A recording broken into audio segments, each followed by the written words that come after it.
আমি আল্লাহ আপনার অপেক্ষা আছি। আপনি যদি বলেন এই মুহূর্তে আমি আল্লাহ গজব দিয়া ধ্বংস করে ফেলবো তাদের বেয়াদবদেরকে, এমনি আল্লাহ বলেন, এমনি আল্লাহ নবী ডাকদা বললেন, না গো ওরা আমাকে চিনতে পারে নাই, আমি যে তাদের কল্যাণকামী। ওরা আমার চিনতে পারে নাই, আমি যে তাদের কল্যাণকামী। বরং আমি নবী হইয়া তাদের জন্য দোয়া করি, আল্লাহুম্মা ফিরলি কওমি ফাইন্নাহুম লা ইয়ালামুন। আল্লাহ ওরা চিনে নাই, বুঝে নাই, এদেরকে আপনি মাফ কইরা দিন। আল্লাহ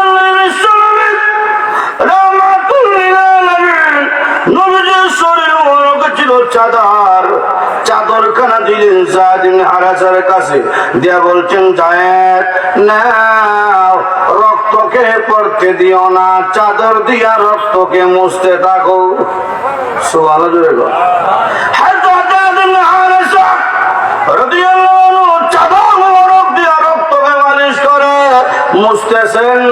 আর ডাকদা বলেন, আল্লাহর নবী রক্ত প্রচুর পরিমাণে বের হচ্ছে গো আল্লাহর নবী, দেখেন লক্ষ্য করে চাদরখানা রক্ত লাল হয়ে গেছে।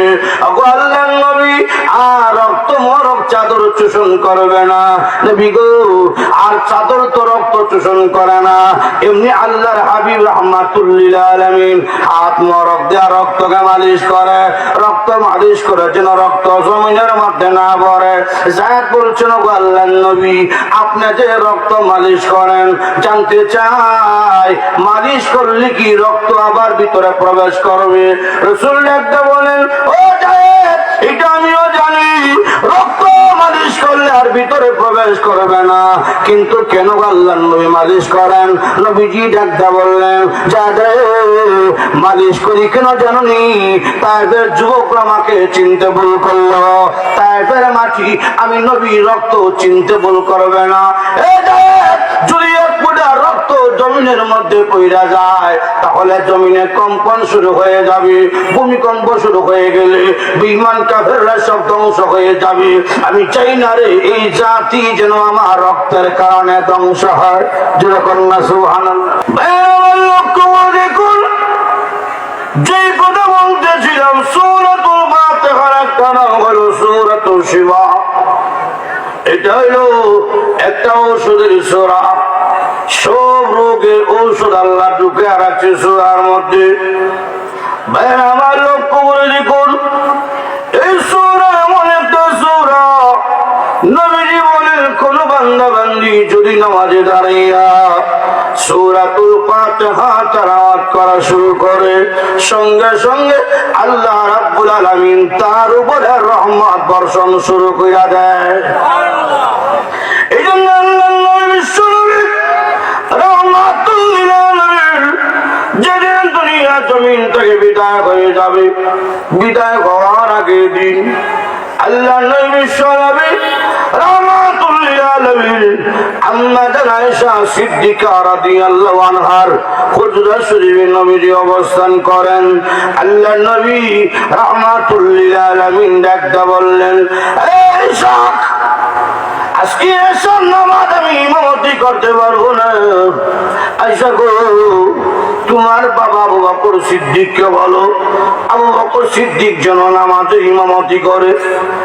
আম্মা আয়েশা বলেন, আবু আল্লাহর নবী আমার বাবা আপনার প্রতি দুর্বল। আবু আল্লাহর নবী আমার বাবা যদি শুনে আপনি অসুস্থ নামাজ পড়াতে পারবেন না, আমার বাবা কোনদিন সেটা মেনে নিতে পারবে না, সহ্য করতে পারবেন না। আবু আল্লাহর নবী আপনি হযরত উমরের নামটা বলুন, উনি শক্ত দিলের মানুষ আছে, উনি নামাজ পড়াতে পারবে। রাসূল ডাকতে বলেন, ও আয়েশা এই দুনিয়ার কেউ আমার আবু বকর সিদ্দিককে চিনতে পারে নাই, আমি যেভাবে চিনতে পেরেছি।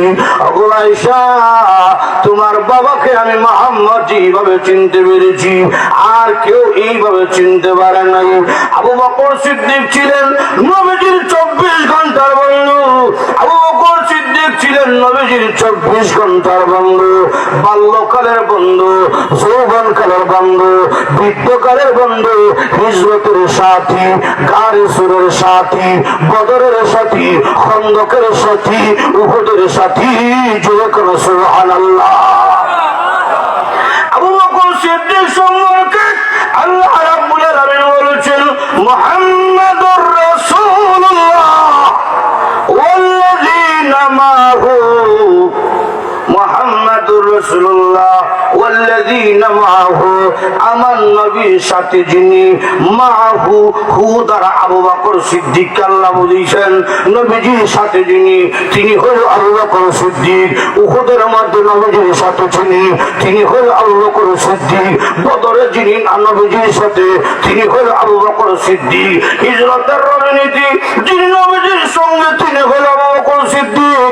এমনকি নবীজি এখন রওজা শরীফে আবু বকর সিদ্দিককে নবীজির সাথে নিয়ে শুয়ে আছে। এই জন্য আল্লাহ বলে, তুমি চিনতে পারো না তোমার বাবা সম্পর্কে।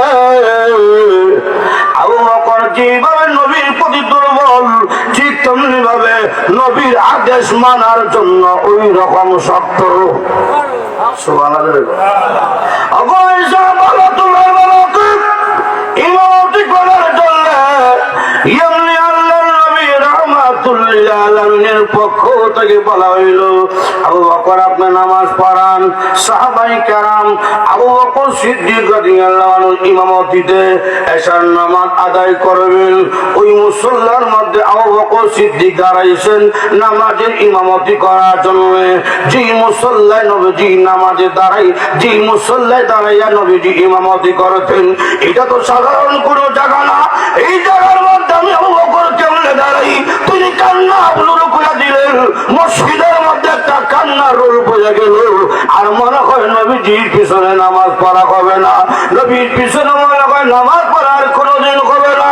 সবাই কারণ কান্না শুরু করে দিলেন। কান্নার তো অবস্থায় নামাজ শুরু হয়ে গেছে। এটা হলো নামাজ পড়া শুরু করে দাও, নবীজির আদেশ হয়ে গেল। সাহাবায়ে কেরাম নামাজ শুরু করে দিলেন। আল্লাহর নবী রাহমাতুল লিল আলামিন বললেন, ও আয়েশা, আমার মসজিদের অবস্থা কি আমাকে বলো। আম্মা জান আয়েশা রাদিয়াল্লাহু আনহা বলেন, ওগো আল্লাহর নবী, আমার বাবার ইমামতির নেতৃত্বে সাহাবায়ে কেরাম নামাজ শুরু করে দিয়েছে। নবীজি ডাক দাও, আয়েশা, আমি দাঁড়াতে পারি না, উঁচা হতে পারি না গো আয়েশা, আমার মাথা একটু উঁচা করে দাও, আমি নামাজের দৃশ্য একটু দেখতে চাই। এমনি আল্লাহর নবী রাহমাতুল লিল আলামিনকে আয়েশা মাথা মরদের উঁচা করে ধরলেন। নবীজি নামাজের দৃশ্য দেখলেন।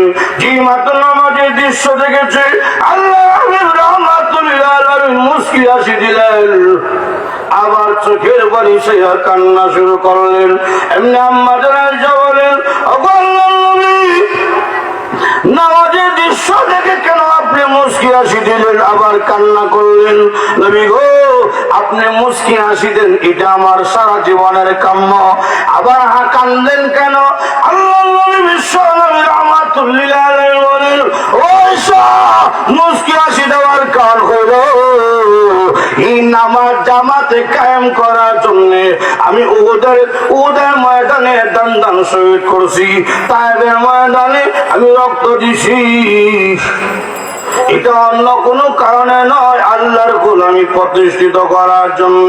কথা কোন ঠিক কিনা?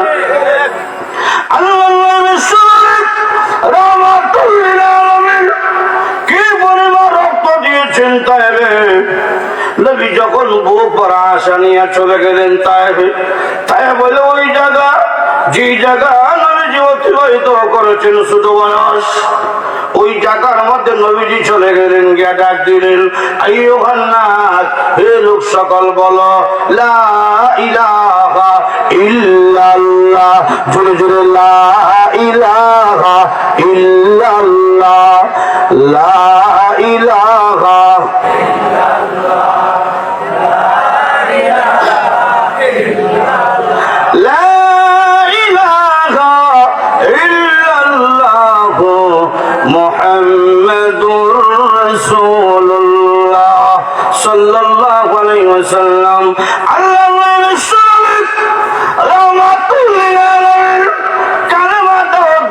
বললেন কালেমা বইলা নাও, মূর্তি পূজা করো না, আগুন পূজা করো না, বৃক্ষ পূজা করো না, আল্লাহর গোলামি করো, আমি নবীকে তোমরা গ্রহণ করো। নবীজি মানুষদেরকে জান্নাতের দিকে আহ্বান করেছেন, কিন্তু তাইফের বর্বর যুবকরা ছিল না রে আমার দয়াল নবীকে, ছিল না রাহমাতুল লিল আলামিনকে। আদো জানো তাইফের ওই জমিন নবীর জন্য কান্না করে, তাইফের যুবকরা নবীকে বৃষ্টির মতন পাথর মারা শুরু করলো, একটার পর একটা পাথর নবীর দিকে আসতেছে। সঙ্গে ছিলেন যায়েদ ইবনে হারেস রাদিয়াল্লাহু আনহু, তিনি বলেন আমি তাকিয়ে দেখি বৃষ্টির পানি যেভাবে পড়তে থাকে, পাথরও পড়তে আসে নবীজির উপরে। নবীজি সহ্য করতে পারেন না, আল্লাহর নবী বিশ্ব নবী রাহমাতুল লিল আলামিন দুই হাত দিয়ে মাথা মোবারক ধরেছে, চেপে ধরেছেন। নবীজি বসে যায়, নবীজি বসে যায়, মাথার মধ্যে হাতটা ধরে, আমার শরীর রক্তাক্ত হয়েছে, কমপক্ষে আমার মাথাটা বেঁচে যাক। আল্লাহর নবী রাহমাতুল লিল আলামিন সহ্য করতে পারলেন না, পাথরের আঘাত রক্তাক্ত হইয়া নবীজি মাটির মধ্যে অজ্ঞান হইয়া পড়ে গেছেন। বেঈমান কাফেররা ভাবলো মনে হয় মুহাম্মদ আর দুনিয়ার জমিনে নাই, মুহাম্মদ মনে হয় দুনিয়ার জমিন থেকে বিদায় হয়ে গেছে। এই জন্য আল্লাহর নবী রাহমাতুল লিল আলামিনকে একেবারে নিষেধ করার জন্য উঁচা পাহাড় থেকে একটা পাথর ছেড়ে দিয়েছে, নবীকে মেরে ফেলবে একবারে পাথর চাপা দিয়া। যেভাবে পাথরটা ছেড়ে দিয়েছে, এমনি মহান আল্লাহ রাব্বুল আলামিন বলেন পাথর রে থেমে যা, আমার রাহমাতুল লিল আলামিনের উপর পড়বে না। সঙ্গে সঙ্গে পাথর জায়গার মধ্যে দাঁড়ায় গেছে।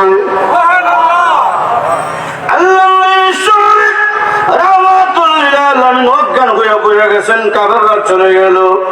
কিছুক্ষণ পরে জ্ঞান ফিরল, জ্ঞানের মাধ্যমে এসেছে নবীজি রাহমাতুল লিল আলামিন দাঁড়াতে পারেন না, হাঁটতে পারেন না, পায়ের মধ্যে ছিল জুতা মোবারক, খারাম মোবারক।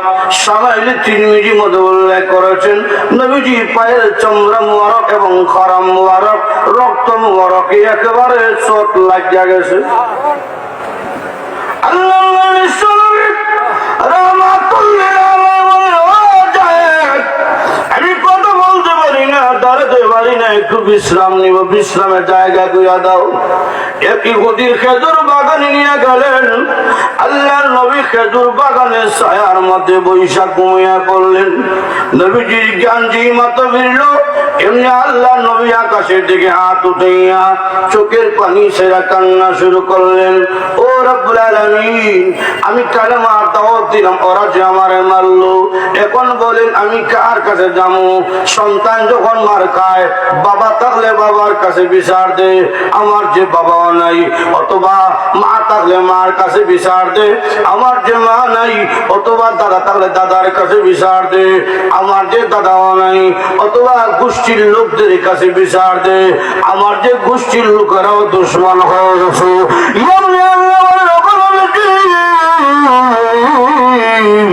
আমি আল্লাহ আপনার অপেক্ষা আছি, আপনি যদি বলেন এই মুহূর্তে আমি আল্লাহ গজব দিয়া ধ্বংস করে ফেলবো তাদের বেয়াদবদেরকে, এমনি আল্লাহ বলেন, এমনি আল্লাহ নবী ডাকদা বললেন না গো, ওরা আমাকে চিনতে পারে নাই, আমি যে তাদের কল্যাণকামী, ওরা আমার চিনতে পারে নাই, আমি যে তাদের কল্যাণকামী, বরং আমি নবী হইয়া তাদের জন্য দোয়া করি, আল্লাহুম্মা ফিরলি কওমি ফাইন্নাহুম লা ইয়ালামুন।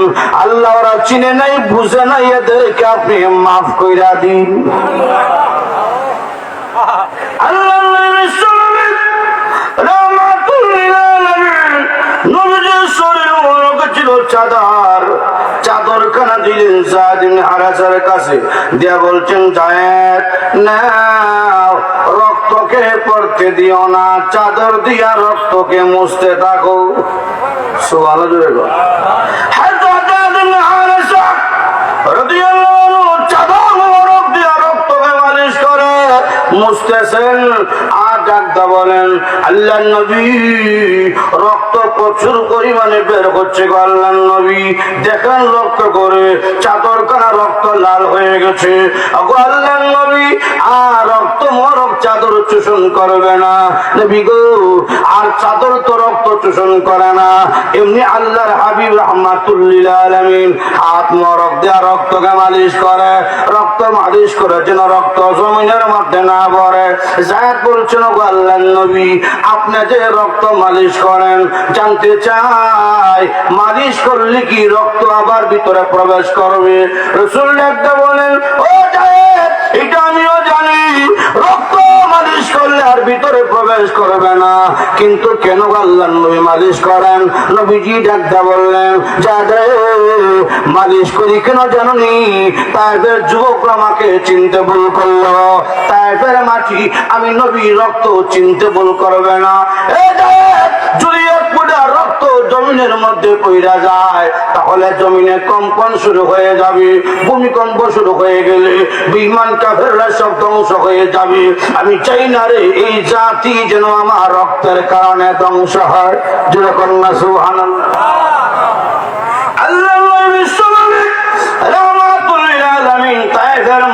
কি পরিমাণ রক্তাক্ত হয়েছিলেন। একদিন আম্মা জান আয়েশা রাদিয়াল্লাহু আনহা নবীজির পিঠ মুবারক চুলকাইয়া দেয়, তাকিয়া দেয় কয়েকটা কালো কালো দাগ এখনো দেখা যায়। আম্মা জান আয়েশা বলেন, আল্লাহর নবী, কোনদিন দেখি নাই আপনার শরীর মুবারক একটা গামাসি হইতে। আল্লাহর নবী কোনদিন দেখি নাই একটা মাছি মশা আপনার কামড় দিতে, কিন্তু পিঠের মধ্যে কয়েকটা কালো দাগ দেখা যায়। কারণ কি? রাসূল ডাক দেবেন, আয়েশা, ওই যে কালেমার দাওয়াত নিয়ে গিয়েছিলাম আর তাইফের যুবকরা আমার পাথর দিয়ে আঘাত করছিল, ওই আঘাতের দাগ এখনো পিঠের মধ্যে আছে। চিন্তা করছেন রাসূল কি পরিমাণ কষ্ট পাইছেন সেদিন। এই জন্য আয়েশা কয়, আল্লাহর নবী কয়, আয়েশা, কেন আমি নামাজের দৃশ্য দেখে হাসলাম? কারণ কি? কারণ হইল আমার যে কষ্টের বিনিময়, রক্ত জড়ানোর বিনিময়ে আল্লাহর জমিনে নামাজ প্রতিষ্ঠিত হইছে। এই জন্য আমার কষ্ট যে খাজে লাগছে, এই জন্য আনন্দে আমি মুস্কি হাসি দিয়েছি। আম্মা জান আয়েশা বলছে, ইয়া রাসূলুল্লাহ, আপনি কাঁদলেন কেন? হাসি দিয়েছেন, কারণ বুঝলাম, কাঁদবেন কেন? তখন রাসূল কয়, আয়েশা, বান্দা যখন নামাজে দাঁড়াইয়া সূরা ফাতিহা তেলাওয়াত শুরু করে, তখন আল্লাহ আর বান্দার মাঝখানে কোনো পার্টিশন থাকে না, কোনো পর্দা থাকে না, ডাইরেক্ট আল্লাহর পক্ষ থেকে বান্দার উপর রহমত বর্ষণ হতে থাকে। আমি যে রহমতের শরীক হইতে পারলাম না, এই জন্য কান্না করছি। চিন্তা করছেন রাসূল নামাজ না হলে কোনো গুনাহ হবে এরকম না, কিন্তু আল্লাহর হাবিব রাহমাতুল আলামিন যে সূরা ফাতিহা জামাতে পড়তে পারতেছেন না, এই জন্য কাঁদতেছে। ও মুসলমান, আর আমাদের অবস্থা কি? আমাদের অবস্থা কি?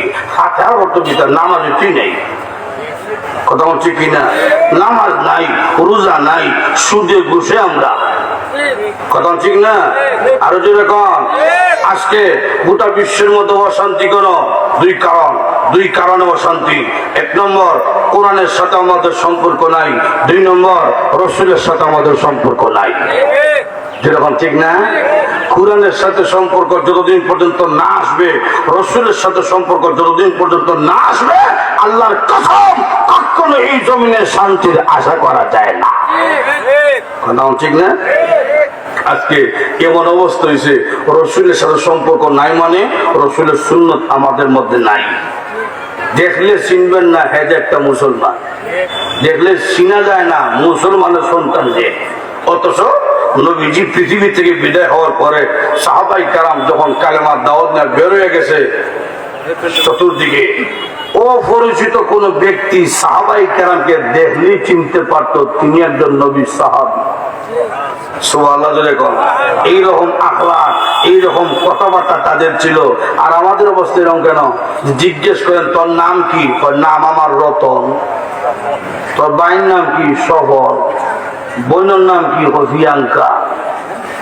মুসলমানের নাম যেরকম, আর দেখলো চিনবেন না তো। এমন সুরত, ফ্যান করতে সিরা, ফ্যান আটুর নিচে সিরা, আসেনি? 2-3 বছর আগে দেখছিলাম হাঁটুর নিচে সিধা, এখন দেখছি হাঁটুর উপরে সিধা, অর্থাৎ অফিসের কাছাকাছি। এই অবস্থা কেন? পাকিস্তানিরা আমরা দেশে হামলা করছিল, পাকিস্তানিরা আমি তো দেখছি না, বলবো শুনছি, দেখবো কেমনে। সংগ্রামে 1 বছর পরে আমার বাবা বিয়া করছে, ভাই বোন 6 নম্বরটা আমি, সুতরাং সবার পিছনে এসি, কথা ঠিক না? অর্থাৎ রাজাকার হওয়ার কোন সম্ভাবনা আমার নাই। শুনছি গল্প, কি গল্প? পাকিস্তানিরা মারছে বেশি আমাদের, তবে মুসলমানদের চাইতে পিটাইছে বেশি হিন্দু দেখে। হিন্দুরা কয় আমরা পিটাই কেন, আমরা তো মুসলমান পরিচয় দিলেই হয়, তো তারাও এখন মুসলমান পরিচয় দেয়। পাকিস্তানিরা চাইরা দেয়, মারে না। তো পাকিস্তানের কাছে তথ্য গেছে হিন্দুরও যান বাঁচাবার জন্য মুসলমান পরিচয় দেয়। তখন পাকিস্তান যখন গ্রেফতার করতো, গ্রেফতার করার পরে কইতো তুই গেড়া, হয় মই মুসলমান। মুসলমান কালেমা বাতা, হিন্দুরাও যান বাঁচাবার জন্য কালেমা শিখা দিয়েছে। এই তথ্যটাও গেছে গা পাকিস্তানের কাছে, হিন্দুরা যান বাঁচাবার জন্য কালেমা শিখছে। এখন যখন ধরতো ধৈর্য হতো তুই কেরারি, হিন্দুরা কয় লা ইলাহা ইল্লাল্লাহ, তখন পাকিস্তানে কয় ইল্লাল্লাহ না, খাবর উঠা। দেখি আগার অবস্থা কিনা, দেখলে তো চিনা দিতেছে না, কথা কোন ঠিক কিনা? দেখলে চিনা যায় না। আজকে মুসলমানদের মসজিদের সাথে সম্পর্ক নাই, মুসলমানদের মাদ্রাসার সাথে সম্পর্ক নাই, কোরআনের সাথে সম্পর্ক নাই, সুদ খায়, ঘুষ খায়, মুসলমানের সন্তান হইয়া ইসলামের বিরুদ্ধে কথা বলে, মুসলমানের সন্তান হইয়া নবীর বিরুদ্ধে কথা বলে, মুসলমানের সন্তান হইয়া মাদ্রাসার বিরুদ্ধে কথা বলে, মুসলমানের সন্তান হইয়া কোরআনকে ব্যঙ্গ করে, এটা কখনো মুসলমান হতে পারে না।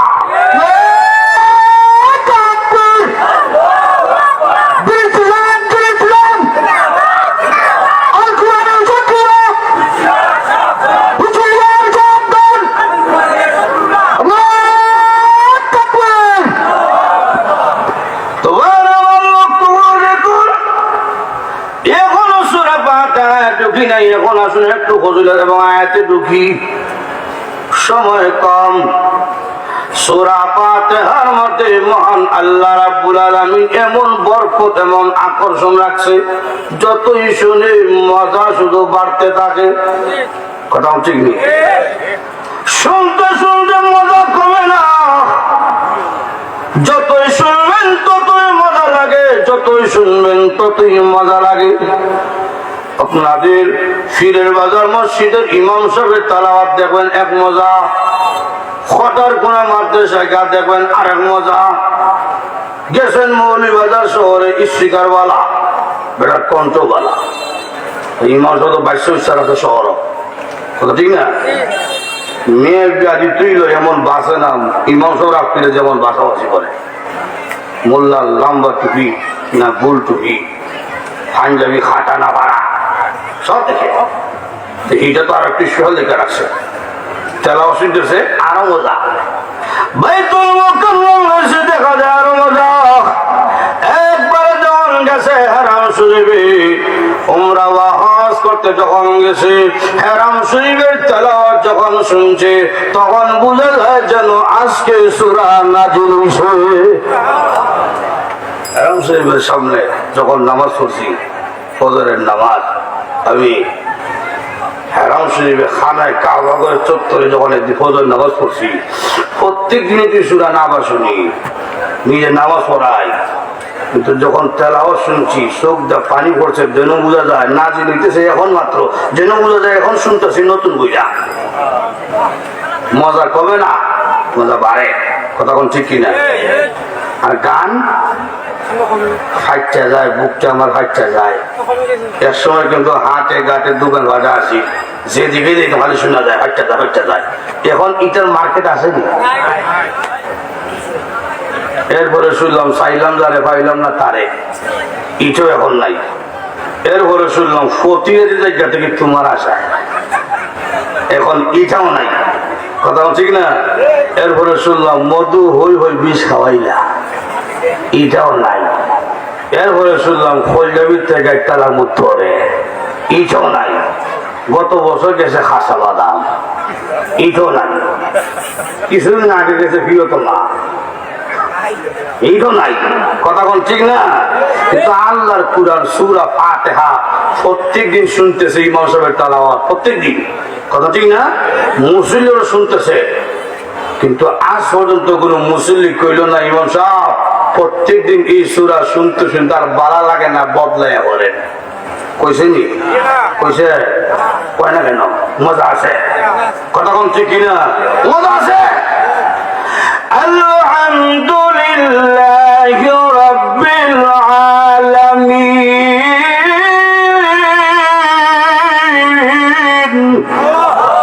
সমস্ত প্রশংসা কার?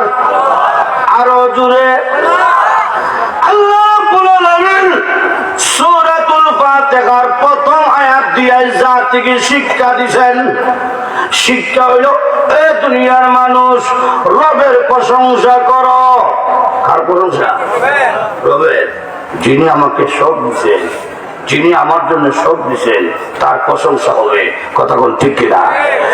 আলহামদুলিল্লাহি রাব্বিল আলামিন।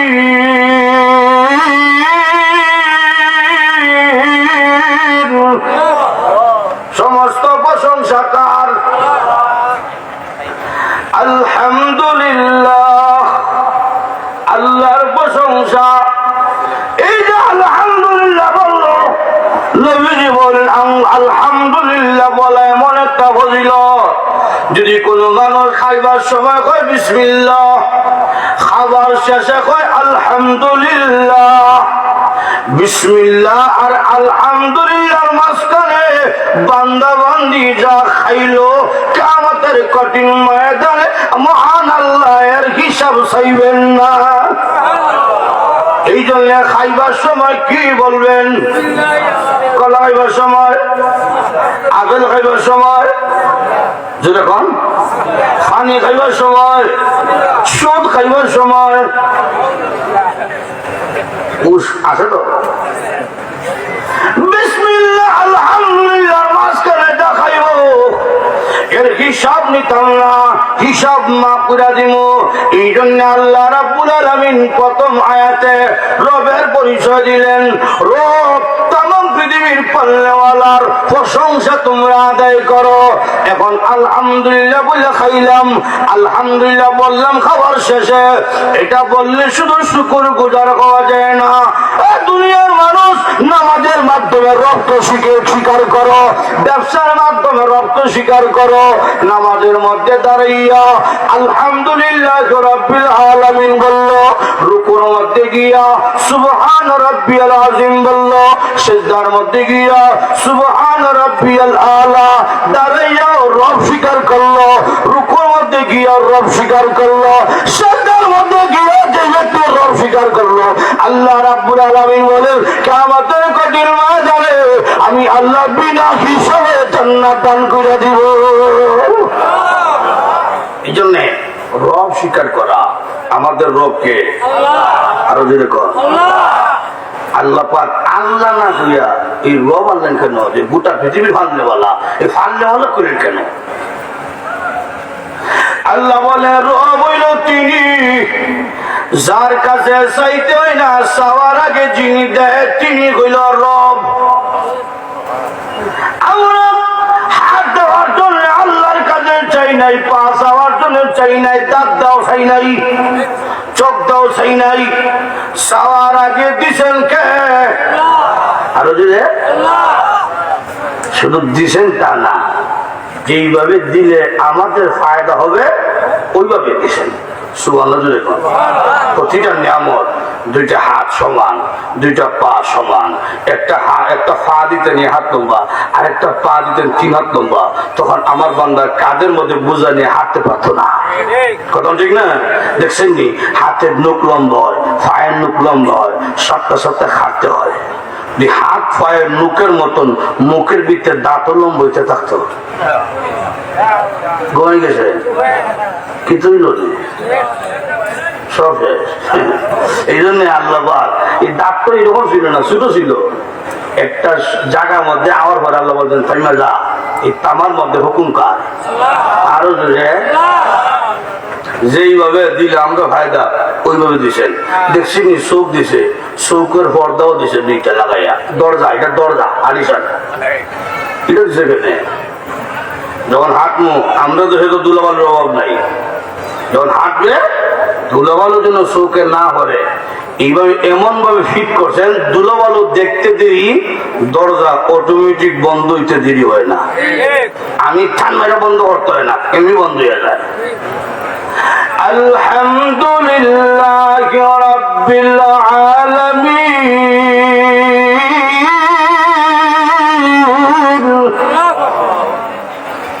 গোটা পৃথিবীর পারলে বলাকে